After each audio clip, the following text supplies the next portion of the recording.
적인 차이는 생각이라고 합니다. 아리스토텔레스가 사람과 동물을 구분짓는 본질적인 차이는 생각이다.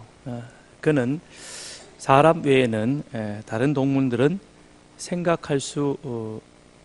생각하는 행동을 할 수 없다라고 말합니다. 그래서 우리도 인간은 생각하는 동물이다라고 말합니다. 그런데 우리가 생각을 합니다.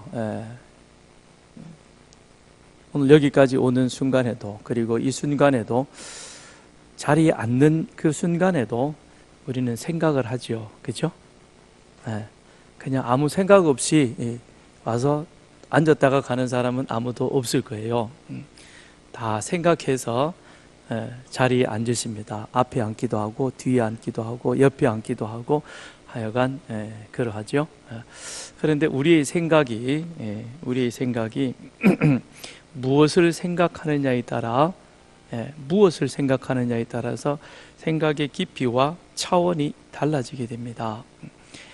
무엇을 먹을까, 무엇을 마실까, 무엇을 입을까, 우리의 생각이 늘 여기 이 수준에만 머물러 있다면 케냐 평원에 뛰어다니는 누구 때나 아니면 그걸 잡아먹기 위해서 고민하는 사자들이나 별반 다를 바 없을 거예요. 그죠? 사자도 많이 생각합니다. 그래서 저 움직이는 저 먹이감, 누구는 그냥 고정된 밥그릇만 있죠. 그죠? 땅에 심겨진 풀 고정되어 있잖아요. 그러니까 먹기가 쉬운데 사자는 어때요? 잡아먹으려고 그러면 누구 때가 이쪽으로 튀었다가 저쪽으로 튀고, 이게 얼마나 튀어다니는지 그거를 잡으려면 생각을 많이 해야 돼요. 그죠? 그러면 자 보십시다. 사자도 누구 때 한 마리, 누구 한 마리를 잡아먹기 위해서 생각을 많이 합니다. 그냥 무턱대고 쫓아가지는 않을 거라고요. 그런 사자나 그 다음에 무엇을 먹을까, 마실까, 입을까, 그 생각에만 골몰하게 빠져 있다면 나와 사자는 다른 게 뭐가 있습니까? 본질적으로는 차이가 없을 것입니다. 그럼 왜 우리가 이런 먹을 것, 마실 것, 입을 것, 예수님도 그것은 이방인들이 하는 것이다 라고 말씀하시면서 우리에게 먼저 그 나라와 그의 의를 구할 것을 요구하셨습니다. 그럼에도 불구하고 우리가 그것을 벗어나지 못하는 것은, 그거는 다름 아닌 우리의 생각이 육신의 생각 속에 늘 머물러 있다는 것입니다. 그래서 사도 바울은 육신의 생각은 하나님과 원수가 되나니, 육신의 생각은 하나님과 원수가 되나니 이는 하나님의 법에 굴복하지 아니할 뿐이라. 그런데 그게 그대로 어디에 적용되어져 있는가 하니까 지금 남유다 백성들에게 그대로 그 사실이 적용되어져 있더라는 겁니다. 남유다 이스라엘 백성들만큼 하나님의 은혜와 하나님의 축복, 하나님의 사랑을 많이 받은 사람은 없습니다. 그렇죠? 부인하지 못할 상황입니다. 평생 노예로 그냥 그렇게 죽다가 살아야 될 그 이스라엘 백성들을 애굽의 종되었던 자리에서 불러내셨습니다. 자기 힘으로 자기 능력으로는 할 수 없는 일인데 이루어졌습니다. 그뿐 아닙니다. 그들을 홍해를 건너게 하시고 그 다음에 광야에서 40년 동안 만나와 메추라기가 매일같이 자기가 머물러 일어났던 그 장막 앞에 그것이 떨어지고 그것을 거두어서 먹음으로 하루 종일 배고프지 않고 그렇게 살았습니다. 나올 때 신었던 신발이 떨어지지 아니하였습니다. 그런 은혜를 입고 그들은 가나안 땅에 들어갔습니다. 그만하면 은혜 받았지, 그렇지 않아요? 그 정도의 은혜를 받았으면 이보다 더 큰 하나님의 축복받은 사람은 없었을 것입니다. 그런데 안타깝게도 이들은 지금 어디에 머물러 있느냐? 육신의 생각 속에, 먹고 마시고 입는 그 생각 속에 그대로 머물러 있다는 겁니다. 그러니까 하나님께서는 그들의 생각을 바꾸기 위해서 시내산에서 모세에게 율법을 주시면서 그 법을 잘 지켜 행하도록, 그러면 내가 너희들의 먹고 사는 문제는 책임져 주겠다라고. 그리고 40년 동안을 하나님은 모세를 통해서 그들을 훈련시켰는데도 불구하고 가나안 땅에 들어가서는 이내 어디로 돌아가 버렸느냐? 육신의 생각 속으로 다시금 들어가 버렸다는 것입니다. 그래서 하나님과 결국에는 원수가 되고 만 것입니다. 그래서 이제 하나님께서 다시금 그들의 생각을 바꾸려고 하는 겁니다. 생각을 바꾸려고 하는 거예요. 왜냐? 그들이 지금 잘못하고 있는 생각 때문에 하나님의 법에 굴복하지 못하고 하나님과 원수되어진 그와 같은 삶을 이 이스라엘 백성들이 살아가고 있기에 너무 안타까운 하나님께서 다시 한번 기회를 주시는 겁니다. 내가 너희 생각을 바꾸어서 그래서 바벨론 땅에 너희를 포로로 보내겠지만 그러나 그 포로 70년은 그것은 다름이 아닌 너희들을 다시금 제사장 나라 거룩한 시민으로 교육시키기 위한 것이다. 그런데 그 자리에 보내기 전에 먼저 너희들이 지금 무슨 생각 때문에 잘못되어져 있는가 하는 것을 하나님께서 그들의 생각을 바로잡아 주십니다. 그 잘못된 생각은 무엇이냐? 첫째는 예루살렘 성전에 구원이 있다라고 생각했던 것입니다. 예루살렘 성전에 잘 분별하셔서 들으셔야 되겠습니다. 성전은 하나님의 집입니다. 하나님이 거하시는 곳입니다. 맞지요? 맞으면 예, 아니면 아니요, 모르면 모른다. 1, 2, 3번 중에 그냥 가만 계시지 마시고요. 생각 없는 분들처럼 1번입니까? 2번입니까? 3번입니까? 2번이라고 생각하시는 분은 저 대답 안 하는 사람은 2번이에요? 아니면 3번이십니까? 예루살렘 성전은 하나님의 집입니다. 맞지요? 그렇죠? 맞습니다. 자, 그런데 하나님은 지금 예레미야 선지자에게 뭐라고 말씀하라 하냐면 2절에 보니까 너는 여호와의 집 문에 서서 교회 앞에 서서 서산교회 입구에 서서 서산교회에 예배하러 나오는 그 사람들에게 그들에게 하나님의 말씀을 들으라 그러면서 뭐라고 말씀하느냐면 4절에 보니까 이것은 여호와의 성전이라 하는 그 말이 거짓말이다. 그걸 믿지 말라는 거예요. 그 얘기는 뭐예요? 여기는 여호와의 성전이 아니라는 겁니다. 충격적인 이야기입니다.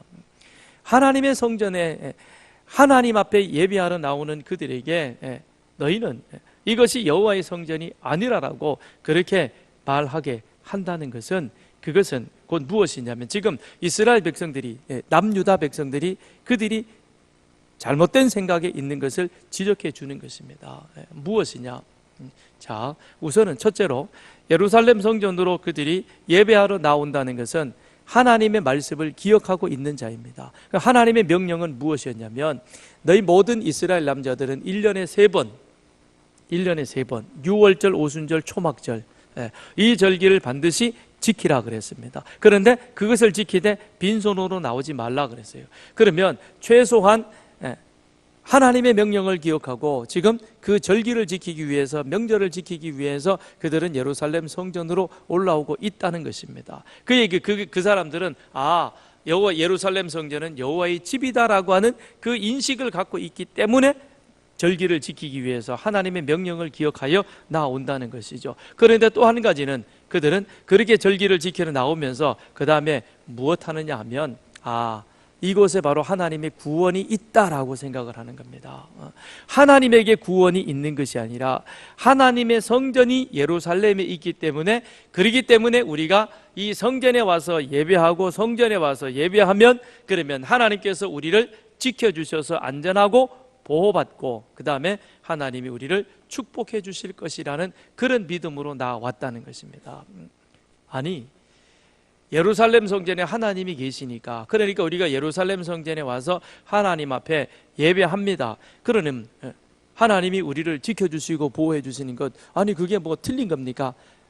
맞는 것 같지만 그런데 그 안에 그들의 생각 속에는 살아계신 하나님을 예배하는 것이 아니라 여호와의 성전에 하나님이 계신다라는 그런 전제하에 우리가 이 성전에 들어와서 예배를 하면 하나님이 우리를 안전을 책임져 주신다는 거예요. 우리나라의 경제를 축복해 주신다는 겁니다. 그렇단 그 믿음 속에는 무엇이냐면 성전 아닌 다른 곳에는 하나님이 안 계신다라는 거예요. 무서운 거예요. 이거는 아주 잘못된 믿음인데 그것이 옳은 믿음, 바른 믿음인 줄 생각하고 있다라고 하는 것이죠. 왜 이 사람들이 그럼 이런 생각을 하게 되었는가? 그 이유가 무엇이냐? 새가 날개치며 그 새끼를 보호함 같이 나 만군의 여호와가 예루살렘을 보호할 것이라 그것을 호위하며 건지며 뛰어넘어 구원하리라. 자, 이사야 선지자가 이 말씀을 하게 된 배경을 우리가 아는 것이 중요하죠. 이게 언제 주어졌느냐? 히스기야 왕 때입니다. 히스기야 왕 때에 아수르 군대가 남유다를 침범을 했습니다. 침략을 해서 다 정복하고 예루살렘 성을 포위를 했습니다. 18만 5천 명의 군사가 쳐들어와 가지고는 예루살렘을 포위하고, 그리고는 항복 문서를 히스기야 왕에게 전달을 했습니다. 그리고 항복해라는 거예요. 그러니까 히스기야가 항복 문서를 들고 하나님 앞에 가서 기도합니다.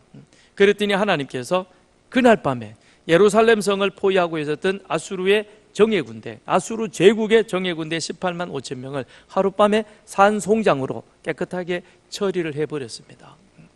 그 사실을 지금 누구는 알고 있느냐?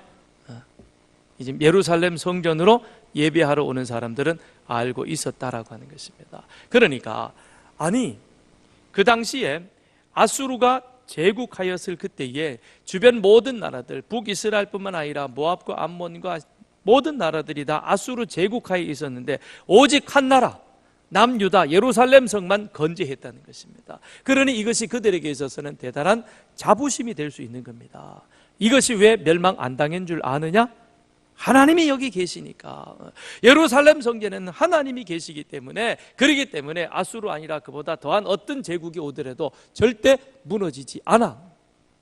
맞나요? 틀리나요?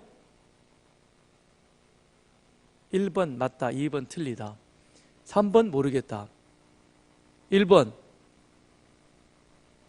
4번 대답 안 하겠다. 틀렸어요. 틀린 겁니다. 예루살렘 성전이 하나님의 집이지만, 그러나 그곳이 하나님의 집이었기 때문에 예루살렘이 아수르 군대가 전멸당한 것이 아니라는 겁니다. 하나님은 예루살렘 아니라 다른 곳에서도 아수르 군대를 얼마든지 전멸시킬 수 있는 겁니다. 하나님은 예루살렘 성전 안에만 계시지 않는 것이죠. 아멘이십니까? 여러분이 사는 집에도 하나님이 계십니까? 오늘 여러분이 타고 오던 그 차 안에도 하나님이 계셨습니까? 어떤 자세로 오셨습니까? 기쁜 마음으로 오셨는 줄 믿습니다. 왜요?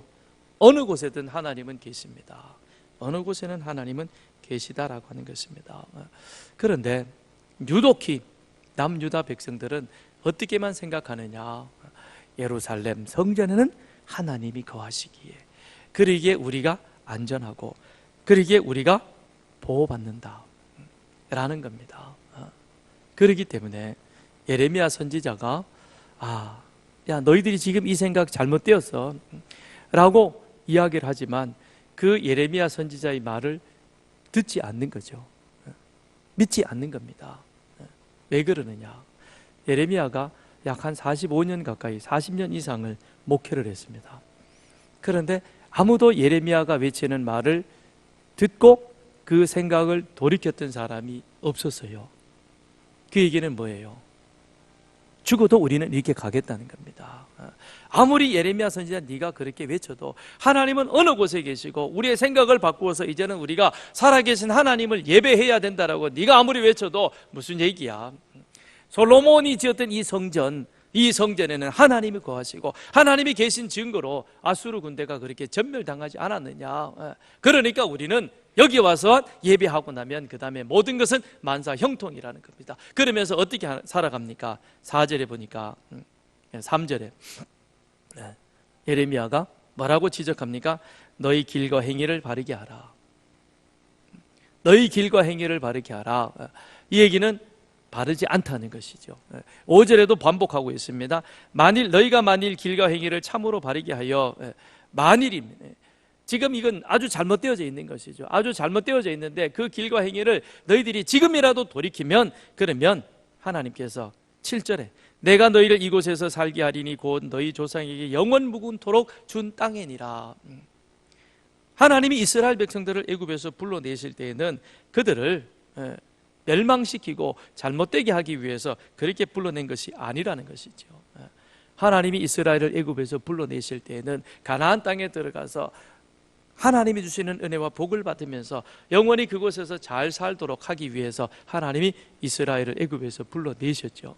그래서 시내산에서 언약도 맺으셨고, 그 다음에 그 언약 맺은 가운데 레위기 26장에서 너희들이 이것을 잘 지켜 행하면, 그러면 내가 다른 나라와는 다르게 너희들이 먹고 사는 그 문제 책임져 주겠다는 겁니다. 애굽 땅에서는 농사를 지을 때 발로 그냥 물을 질질 끌어도 그래도 채소밭에 물댐 같이 농사가 잘 됐지만, 그러나 너희가 거할 땅은 하늘에서 비가 내려야 되는 거다. 그런데 그 내리는 땅은 비를 흡수하는 땅이라, 그래서 하나님이 축복하시고 함께 하셔야만 잘 된다는 겁니다. 그런데 걱정하지 마라, 내가 너희들을 분명히 잘 되게 해주겠다라고 하나님이 약속하셨습니다. 그런데 거기에는 한 가지 조건이 있는 거예요. 조건이 있습니다. 그 조건이 무엇이냐? 레위기 20장 22절, 너희는 나의 모든 규례와 법들을 지켜 행하라. 이게 우선인 겁니다. 지켜 행하면 그리하여야 내가 너희를 인도하여 거주하게 하는 땅이 너희를 토하지 아니하리라.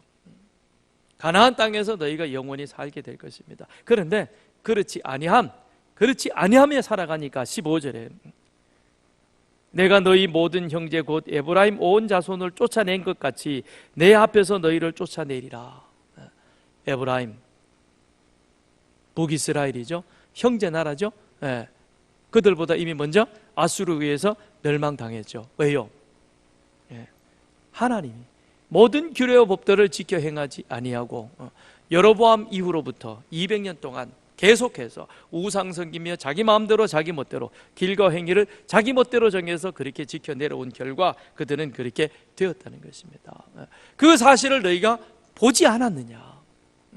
너희 형제 북이스라엘이 어떻게 해서 멸망당했는지를 너희들은 똑똑하게 보지 않았느냐? 그런데도 어찌하여 너희 길과 행위를 바르게 하려고 하지 않느냐? 그들의 잘못된 생각을 하나님께서 지적해 주십니다. 그러면 3절에서 5절에서 하나님이 지적하는 길과 행위를 바르게 하라 그랬을 때 그 길은 무엇이며 그 행위는 무엇이냐는 것입니다. 길은 하나님과의 관계를 의미해 주고 있는 것입니다. 하나님과의 관계. 너희 길을 바르게 하라 그랬을 때 그 길은 예레미야가 6장 16절에서 이미 말씀합니다.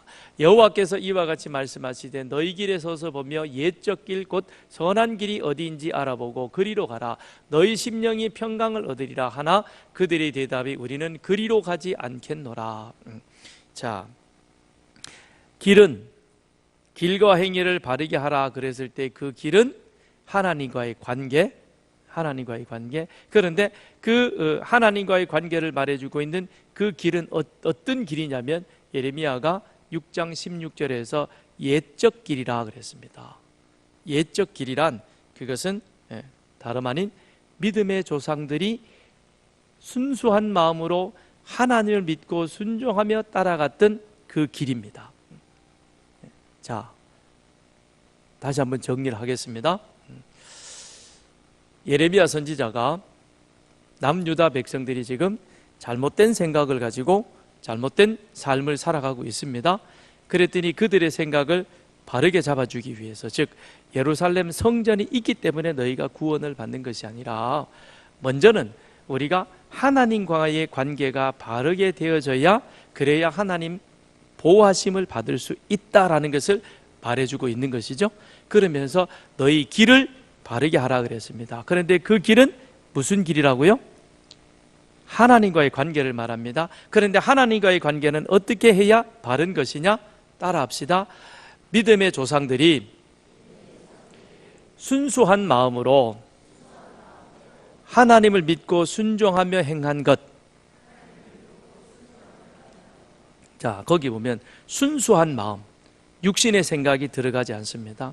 순전한 마음인 것입니다. 그리고 순전한 마음으로 하나님을 믿는 겁니다. 예를 들어 볼까요?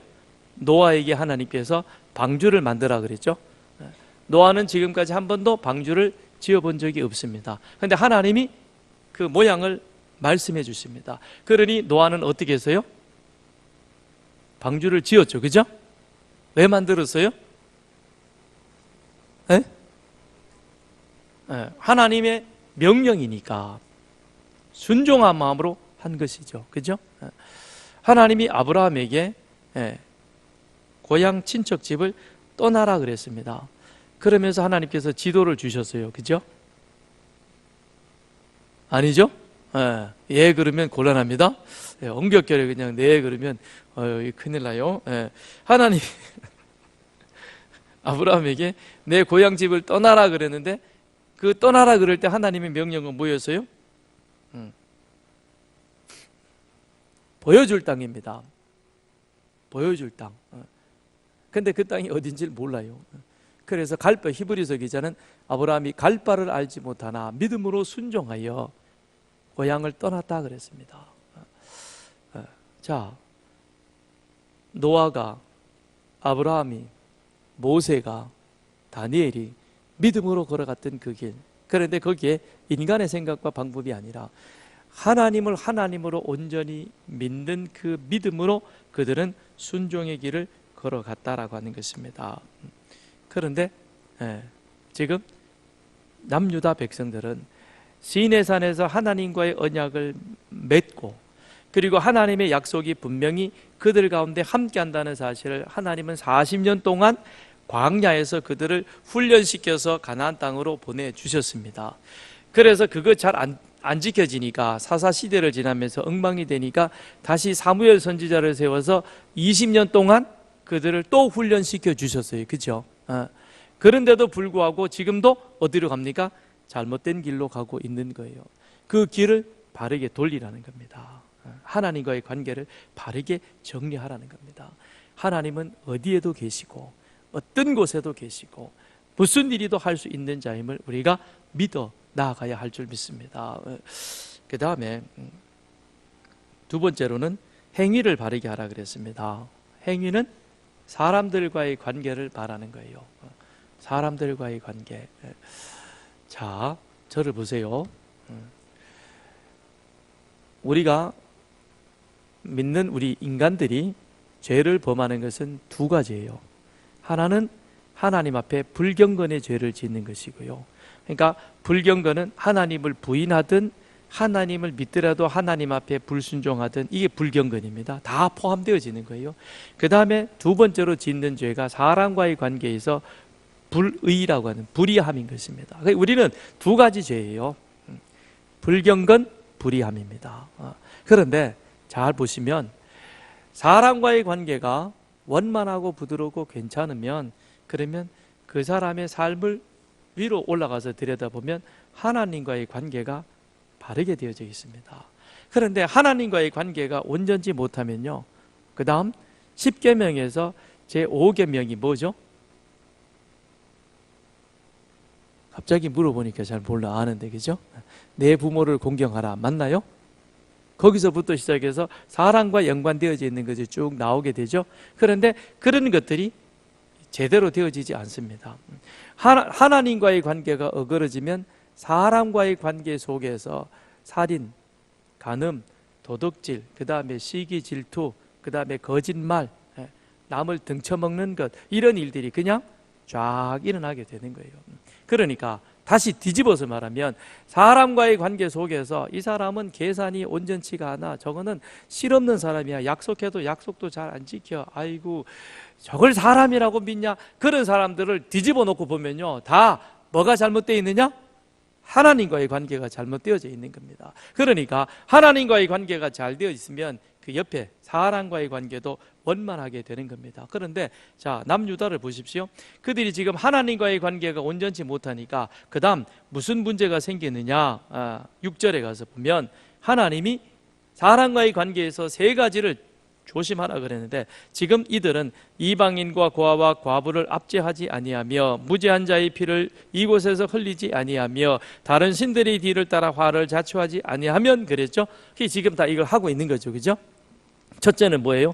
이방인과 고아와 과부를 압제하지 말아야 합니다. 그를 잘 돌보아 주는 것이 하나님의 명령이요, 하나님을 섬기는 자의 사람과의 삶의 모습인 것입니다. 이방인, 고아, 과부, 이들의 공통점은 권력이 없다는 것입니다. 약하다는 것입니다. 세상적 약자라는 거예요. 이 세상적 약자를 내가 권력이 있다고, 좀 가졌다고 무시하거나 강탈하거나 함부로 대하지 말라는 겁니다. 그래서 하나님은 뭘 만들어 주셨어요? 추수할 때 밭 한 모퉁이를 남겨두라 그랬죠, 그죠? 남겨두라 그랬습니다. 알뜰히 그냥 다 이잡듯이 뒤져가지고 가져가지 말고 내 가운데 있는 어려운 사람이 그렇게 살도록 만들어 두라는 겁니다. 그런데 오늘 우리를 한번 보십시오.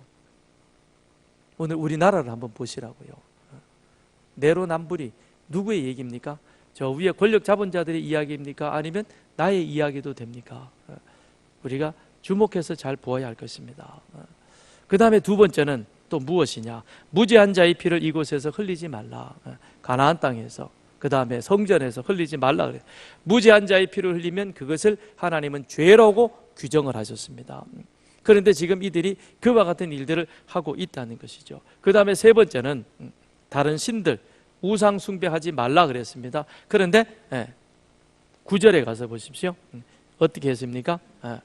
너희가 도둑질하며 살인하며 간음하며 거짓 맹세하며 바알에게 분향하며 너희가 알지 못하는 신들을 따르면서 내 이름으로 일컬음을 받는 이 집에 들어와서 내 앞에 서서 말하기를 우리가 구원을 얻었나이다. 설명 안 해도 이해는 되죠, 그죠? 이 얘기는 뭐예요? 일주일 내내 밖에서 지 맘대로 지 뜻대로 지 하고 싶은 짓 다 하고 돌아다니면서 그러면서 주일이 되면 옆구리에 성경책 끼고 들어와가지고 그리고는 주여 그러면 무엇이 임했다는 거예요? 성경에 무엇이 임했다고 해요? 우리가 구원을 얻었나이다. 거기 구원이 있겠어요? 네? 구원이 있을 리가 없지요. 지금 남유다 백성들이 그 짓을 하고 있는 겁니다. 그게 남유다 백성들만의 상황이겠습니까? 오늘 우리는 어떠할까요? 오늘 어떠할까요? 내가 세례 받았으니 그래도 내가 다른 건 몰라도 일주일에 한 번 주일날 교회는 가는데 그래도 내가 세례 받고 나를 알아보고 교회에서 나를 직분을 줬는데 그런데 세상의 삶은 이 6절에 있는 사람과의 관계가 엉망인 것입니다. 사람과의 관계가 엉망이라는 것은 하나님을 무시하기 때문에 그런 일이 일어나는 겁니다. 하나님을 우리가 인정한다면 하나님은 이 예배당, 교회당에만 계시지 않고 공기가 온 지구에 가득하듯이 우리 거하는 그 모든 곳에서는 하나님이 다 함께 하십니다. 그렇다면 하나님이 살아계시고 무소부재하신 그 하나님이 나의 모든 삶을 주목하여 바라보고 계신다는 사실을 안다면 우리는 우리 한 주간의 삶이 내 마음대로 살아가지는 않을 것입니다.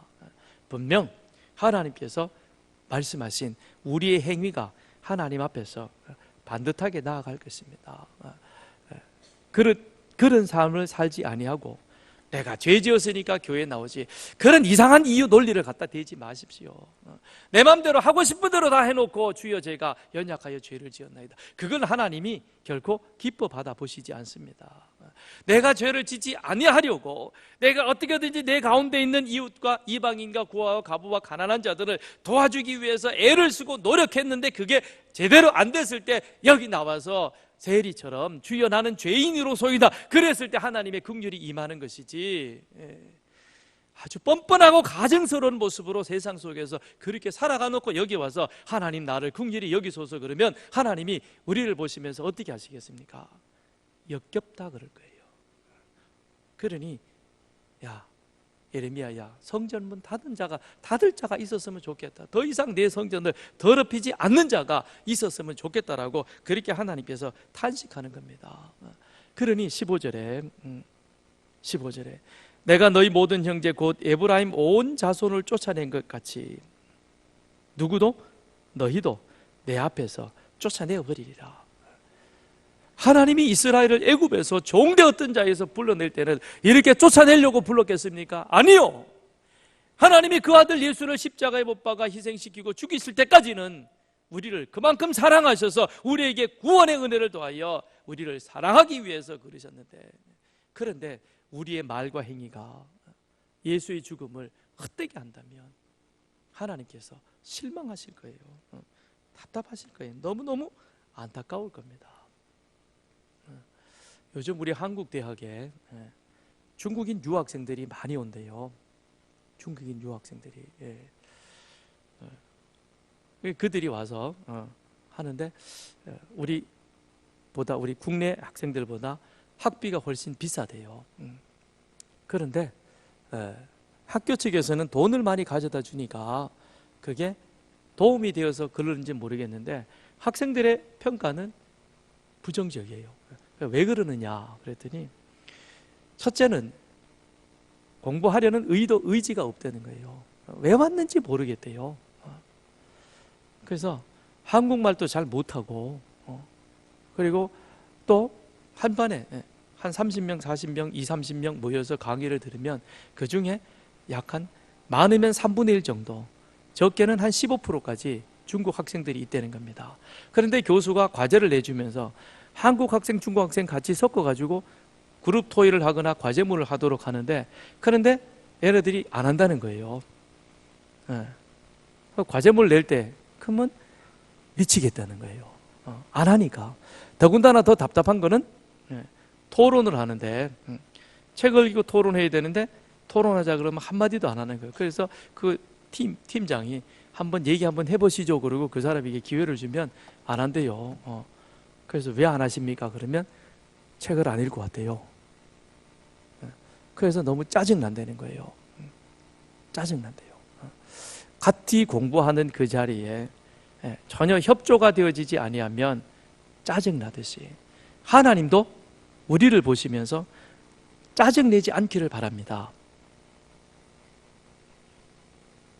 아멘. 장경철 교수가 이런 얘기를 했어요. 수업 시간에 교실에 딱 들어가면 쟤는 수업 시간 내내 내 주의를 끌어가지고 나를 혼란스럽게 만들겠구나, 그런 학생이 있는 반면에 저 학생은 열심히 공부하겠구나 딱 나온대요. 그게 어떻게 분간하느냐, 태도 보면 안 돼요. 책상에 앉아있는 자세. 떠들겠다는 A는 이미 몸이 15도 내지 20도 이렇게 약간 옆으로 틀어져 있대요. 이쪽으로 틀어져 있든 이쪽으로 틀어져 있든 자세가 앞쪽으로 선생님을 향하지 않는데요. 근데 걔는 백발백중 수업이 시작하면 그 다음에 옆에 있는 애하고 문자를 주든지 얘기를 하든지 눈짓으로 얘기하든지 그런데요. 그런데 수업 시간에 반듯하게 앉아서 선생을 정면으로 주시하고 있는 학생은 수업 끝날 때까지 그 아이를 보면 가르칠 맛이 난대요. 설교자도 마찬가지예요. 은혜 받을 사람은 태도부터 다릅니다. 은혜 받을 사람은 태도부터 다른 거예요. 하나님은 오늘 저를 설교자로 세워서 이 말씀을 통해서 여러분에게 은혜 끼치기를 원하십니다. 하나님은 이 예배 시간에 절대 직통 계시를 주시지 않습니다. 예배가 시작되면 눈을 감는 이는 왜 그러시나요? 그건 집에서 혼자서 직통 계시 받을 때 눈 감으시고, 이 자리에 예배하러 나오셨으면 하나님 앞에 눈을 부릅뜨고 하나님이 오늘 나에게 무슨 말씀을 하실까? 그리고 은혜 받을 분들은, 준비되어진 분들은 앞쪽으로 오십니다. 그리고 너무 뒤에부터 앉으면요, 나중에 오시는 분들을 예배 방해합니다. 들어오기는 들어왔는데 어찌 하다가 늘 일찍 오다가 오늘 사정이 생겨서 좀 늦게 들어왔는데, 그런데 들어와서 보니까 앞에는 자리가 텅 비었는데 뒤에부터 꽉 차 있으면 앞으로 가기도 그렇고 민망스럽고, 뒤에 앉으려니까 자리도 없고 안절부절, 예배 방해죄. 앞에서부터 앉으시기 바랍니다. 앞자리부터 앉으세요. 우리가 하나님 앞에 예배하러 드리러 오셨죠? 이 교회만 왔다 가면 그냥 구원이 있습니까? 생각을 바꾸십시오. 하나님이 살아계셔서, 살아계신 하나님이 오늘 이 예배 가운데 함께 하신다면, 그렇다면 내 자세와 내 태도와 내 생각이 어디를 향하여야 되겠습니까? 어떻게 하면 내가 살아계신 그 하나님을 오늘 이 예배 시간에 만날 수 있을까? 경험할 수 있을까? 은혜 받을 수 있을까? 그런 준비된 모습으로 나오셔야, 그래야 그 은혜를 받고, 그 다음엔 내 길과 내 생각과 내 행위가 바르지 않구나, 그것을 고치고 바른 길로 갈 수 있겠지요. 하나님 앞에 큰 은혜와 축복을 그렇게 받았음에도 불구하고 하나님과의 관계가 바르지 못하니까 결국에는 가나안 땅에서 쫓겨남을 당하게 되고 바벨론에 가서 70년 동안이나 다시금 교육을 받아야 되잖아요. 오늘 우리에게 살아계신 그 하나님만을 예배하는 여러분과 저가 되기를 주님의 이름으로 축원드립니다. 그 다음에 또 하나 이들의 잘못된 생각은 그들은 법궤를 의지하였다는 것입니다. 12절을 보십시다. 12절을 보면 너희는 내가 처음으로 내 이름을 둔 처소 실로에 가서 내 백성 이스라엘의 악에 대하여 내가 어떻게 행하였는지를 보라. 네. 자, 앞에 지도를 보시면요, 여기 이렇게 빨갛게 표시되어져 있는 저곳이 실로입니다. 실로는 이스라엘의 지역으로 보면 중심부에 해당되어지는 곳이죠. 여기 요단강, 그 다음에 여기 이제 동쪽에 므낫세, 그 다음에 갓, 루벤 요 세 지파가 있고, 그리고 여기 들어와서 이 북쪽 단에서부터 남쪽 브엘세바까지 쭉 있는데 그 가운데 지역에 여기에 실로가 있는 것입니다. 실로는 이스라엘이 가나안 땅을 점령 들어와서 그곳에 처음 하나님의 언약궤를 둔 곳입니다. 그런데 이스라엘이 처음 가나안 땅에 들어와서 진을 친 곳은 어디였어요? 그 밑에 있는 길갈이에요. 길갈에 진을 쳤다가 그 다음에 여호수아 때에 하나님의 언약궤가 어디로 올라가냐면 저기 위로 실로로 올라가게 되어집니다. 그리고는 거기서부터 여호수아 때부터 시작을 해서 사사시대를 거쳐서 엘리 제사장 때까지 하나님의 그 언약궤는 저 실로에 머무르게 되는 것입니다. 그런데 하나님께서 오늘 여기 12절에 말씀하고 있는 것처럼 내가 처음으로 내 이름을 둔 처소 실로라는 것이죠. 그런데 지금은 어떤 형편이 되었습니까? 자, 여기 다시 지도를 한번 보시면요, 실로가 에브라임 지파 속에 있죠, 그죠? 에브라임 지파에 속해 있습니다. 그런데 에브라임은 북이스라엘에 의해서 멸망당했죠, 그죠? 그뿐만 아니라 솔로몬이 죽고 나서 그 다음엔 어떻게 됐어요? 르호보암 때 나라가 갈라지면서 에브라임 지파가 위쪽 북이스라엘에 속하게 되어지죠, 그죠? 그러면서 그 지역이 우상 숭배하는 그와 같은 곳으로 변해버렸습니다. 자, 잘 한번 보십시다. 실로는 하나님께서 이스라엘이 가나안 땅에 처음 들어왔을 때 하나님의 이름을 두어 하나님 앞에 예배하는 처소로 선택받는 은혜를 입게 되었는데, 그런데 그 자리가 나중에는 어떻게 바뀌어져 버렸냐면 엘리 제사장 때에는 언약궤를 빼앗겼을 뿐만 아니라 그 다음 북이스라엘의 중심 도시가 되어가면서 그러면서 점점 더 쇠락해져 가서 나중에는 아수르에 의해서 멸망당해버리는, 그래서 이방인과 혼혈함으로 종교도 민족도 섞여버리는 그런 퇴락된 그런 도시로 퇴락된 도시가 되고 말았다는 것입니다. 자, 왜 그렇게 되어졌느냐? 왜 그렇게 되어졌느냐? 처음 하나님의 은혜를 입었는데, 그런데 그 자리가 지금은 하나님께서 역사 실물 교육 현장으로 그렇게 사용할 만큼 철저하게 퇴락되어진 폐허가 되었다는 것입니다. 그 이유가 사무엘상 4장 3절에 나와요. 백성이 진영으로 돌아오며 이스라엘 장로들이 이르되 여호와께서 어찌하여 우리에게 오늘 블레셋 사람들 앞에 패하게 하셨는고 여호와의 언약궤를 실로에서 우리에게로 가져다가 우리 중에 있게 하여 그것으로 우리 원수들의 손에서 구원하게 하자 하니. 엘리 제사장 때에 블레셋 군대가 쳐들어와서 이스라엘하고 블레셋하고 전쟁을 했습니다. 둘이서 전쟁을 했는데 이들이 1차전에서 패배를 했어요. 그래서 지도자들이, 장로들이 모여가지고 패전 원인이 무엇인가 패인 분석에 들어갔습니다. 자, 이들이 내린 패인 분석이 무엇이었어요? 패인 분석이 무엇이었어요? 성경 여기 나와 있잖아요. 자, 읽어보세요. 뭐라 그랬어요? 왜 우리가 패배했어요? 언약궤가 오지 않아서가 아니지. 왜 전쟁에 졌어요? 여호와께서 어찌 우리들로 하여금 블레셋에게 패배하게 했느냐, 그죠? 우리가 진 것은 누구 탓이다? 하나님 탓이다. 잘 되면 내 탓이고 못 되면 아버지 왜 나를 낳으셨나요? 조상 탓이에요, 그죠? 하나님이 왜 우리를 전쟁에 피하게 했느냐는 겁니다. 그래서 가만 따져보니까 하나님이 우리를 패하게 한 그 원인을 이제 우리가 알겠네. 그게 뭐냐면 언약궤를 가져와야 되는데, 그런데 그걸 여기다 안 갖다 놓으니까 하나님이, 이건 제가 이제 생각한 거예요, 뿔나가지고 우리를 지게 했다. 그리고 우리가 이기려면 어떻게 하면 돼요? 뭘 가져오면 돼? 언약궤를 가져오면 된다는 거예요. 1번 맞다, 2번 틀리다, 3번 모르겠다, 4번 왜 자꾸 물어보십니까? 틀렸죠, 그죠? 틀렸어요? 맞으십니까? 아니, 틀린 게 맞냐고요? 틀렸어요. 왜 틀렸느냐? 언약궤는 하나님이 이스라엘과 함께 하신다는 임재의 상징으로 하나님께서 모세에게 나무로 만들라고 한 궤입니다. 좀 더 표현을 리얼하게 하면 궤짝이에요.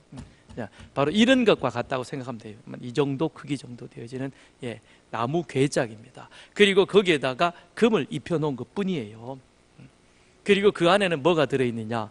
하나님께서 모세에게, 이스라엘에게 준 언약의 두 돌판이 들어있습니다. 그리고 그 앞에는 만나 항아리와 아론의 쌍난 지팡이가 거기에 놓여 있었습니다. 그게 언약궤예요. 근데 이 언약궤는 어디에 있었어요?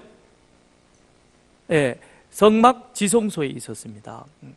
지성소에 있으면서 이스라엘의 성막, 성전, 회막은 이스라엘이 하나님과 함께 하신다는 상징이죠. 그런데 그 텐트 속에 하나님의 언약궤가 있으므로 하나님이 이스라엘 백성들에게 주셨던 십계명의 두 돌판이 있기 때문에, 하나님의 계명이 있으니까 하나님 우리와 함께 하신다는 임재의 상징이 되어진 것입니다. 동시에 임재의 상징이면서 그 자리는 하나님이 이스라엘 백성들과 만나는 자리인 것입니다. 그래서 회막, 성막이라 그랬을 때 하나님이 이스라엘 백성들과 만나 주시는 그 장소가 성막이요, 그 다음에 언약궤였습니다. 그런데 이 언약궤는 지성소에는 대제사장이 1년에 한 번만 대속죄일에 그곳에 들어갑니다. 그러므로 이 언약궤는 이스라엘 백성들의 죄를 사해주는, 이스라엘 백성들의 죄가 용서받는 곳이기도 했다는 것입니다. 그러니까 언약궤는, 자, 정리를 하겠습니다. 모세가 하나님의 가르쳐준 그 양식대로 나무로 만들어서 금을 더 씌운 궤짝이다. 그 궤짝 안에는 무엇이 들어있다 그랬어요? 십계명의 돌판이 들어있습니다. 그죠? 그리고 그 앞에는 만나와 아론의 쌍난 지팡이가 놓여 있습니다. 그것은 하나님이 임재를 상징하는 것이다. 그 자리는 하나님이 이스라엘 백성들과 만나시는 곳이다. 그 자리는 하나님께서 이스라엘 백성들의 죄를 용서해 주시는 것이다. 이것이 언약궤가 가지고 있는 의미인 것입니다. 상징인 것이죠. 그러니 언약궤가 실로에 있다고 해서 이스라엘 백성들이 전쟁에서 졌다, 언약궤가 실로가 아닌 에베네셀로 오게 되어지면 우리는 블레셋과의 전쟁에서 이긴다, 이 논리는 잘못된 거예요. 그죠? 잘못된 생각인 거예요. 내 마음이 심란하고 골치 아프니까, 그러니까 내가 오늘 교회에 가서 강대상을 붙잡고 기도하면 내 마음의 평안을 얻으리라. 맞다 틀리다? 오늘 참 맞다 틀리다가 많이 나가네. 틀린 거예요. 집에서 내가 하나님 앞에 간절하게 기도하면 하나님이 내 마음에 평안을 주십니다. 아멘. 또 그럼 그래도 내가 교회 가서 기도하고 싶다. 교회 와서 기도하시면 더 좋아요. 더 마음의 평안을 가지고 더 간절하게 내가 기도할 수 있는 것이죠. 목사님이 이번에 우리 개업할 때 오셔가지고 그렇게 열심히 기도해 주셔서 우리가 사업이 이렇게 잘 돼. 아니, 그러면 제가 가서 똑같은 본문을 가지고 설교를 하고 예배를 드렸는데 안 되면 그거는 제가 예배를 잘못 드려서 그런 거예요?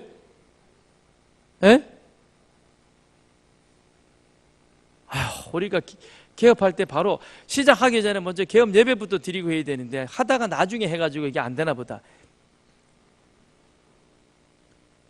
그런 소리들 하신다니까. 그죠? 들었죠? 장사는요, 처음에 음식을 손수 정성껏 최고의 제품을 가지고 열심히 잘 만들어 팔면 잘 돼요. 그렇죠? 개업 예배를 우리 교회 전부가 전 교인이 다 가서 예배 드려도 아주 저기 파는 싸구려 갖다가 대충 만들어서 팔면 돼요, 안 돼요? 그래놓고 왜 계엄 예배 탓하고 왜 하나님이 복 주고 안 주고 그래요? 그러면 믿지 않는 사람이 장사 잘 되는 건 그럼 어떻게 설명하실 거예요? 우리의 삶의 많은 부분의 구석구석에 우리는 이와 같은 잘못된 생각의 요소를 가지고 들어와 있다는 겁니다. 그러면서 우리는 그것이 마치 바른 믿음인처럼 제대로 된 믿음인 것처럼 그렇게 우리는 신봉하고 있는 겁니다. 거기에 문제가 있는 거예요. 그래서 하나님이 아니라는 거예요. 그게 아니라는 거예요. 야, 실로를 가서 보아라. 실로에 하나님이 당신의 이름을 두시려고 이렇게 언약궤를 처음 두고 그곳에서 하나님이 이스라엘 백성들을 만나 주셨는데, 그런데 시간이 지나면서 실로가 어떻게 됐습니까? 엘리 제상 때 와가지고는 400년이 지나니까 저런 식으로 변질돼 버린 거예요. 언약궤만 있으면 우리는 블레셋 아니라 그것보다 더한 불블레셋이 오더라도 우리는 얼마든지 물리칠 수 있어. 언약궤가 없어서 그렇게 된 거야. 이게 아니라는 겁니다. 언약궤가 우리를 구원해 주는 게 아니라는 거예요. 누구입니까? 우리의 죄를 대신해서 십자가에 달려 돌아가신 예수 그리스도, 그분이 우리의 모든 죄를 용서해 주셨고, 우리가 그 예수의 이름으로 살아계신 하나님 앞에 어디서든 어떤 곳이든 우리 마음과 정성을 다하여 기도하면 하나님께서는 그 예배를 받아주시는 겁니다. 그래서 사마리아 여인이 우리는 이 산에서 예배하고 당신들은 예배할 곳이 예루살렘에 다르게 있다 그러던데요. 그랬더니 예수님이 뭐라 그랬어요? 아니야 무슨 그런 얘기를 하고 있어요.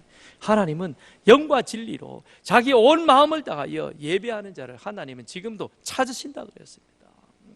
우리의 예배가 살아계신 그 하나님 앞에 예배하는 이 자리가 되기를 주님의 이름으로 축원드립니다.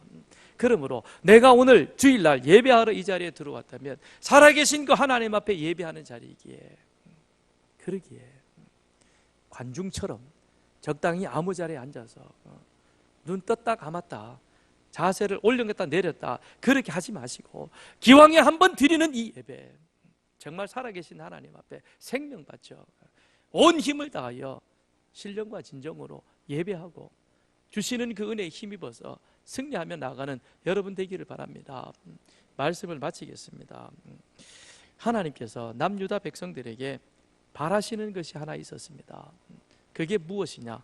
23절 우리 같이 읽습니다. 23절 시작. 오직 내가 이것을 그들에게 명령하여 이르기를 너희는 내 목소리를 들으라. 그리하면 나는 너희 하나님이 되겠고 너희는 내 백성이 되리라. 너희는 내가 명령한 모든 길로 걸어가라. 그리하면 복을 받으리라.